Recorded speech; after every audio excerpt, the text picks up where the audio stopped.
Hi, this is Somer Hackley, CEO of Distinguished Search. We're in times of transformation and everyone has a reason why they do what they do.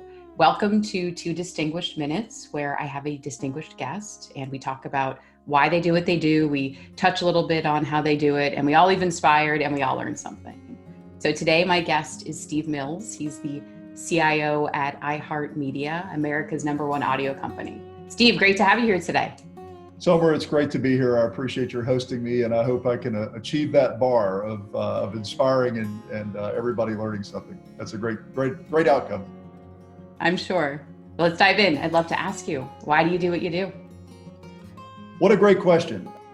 I started out writing software and I wasn't really great at it. I don't think anything I wrote still runs on the planet, but I got drawn into problem solving, and I found I was really good at translating between things that business people need and things that technology can deliver. And I sort of speak both. So I can sit in the middle and do a pretty good job of working my way through those things. And I found pretty early in my career, I'm not really a scientist, I'm an engineer. I'm not super creative at coming up with brand new ideas, but I can take a thing somebody else invented and I can figure out how to drive nails with it or turn screws with it or whatever. So that's sort of drawn me into this general purpose role that's the CIO job.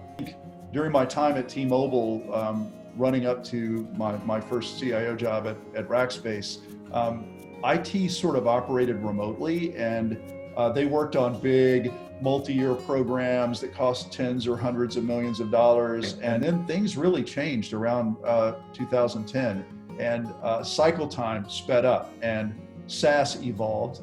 And it became possible and even trendy as a business leader to go buy directly from SaaS vendors and bypass IT.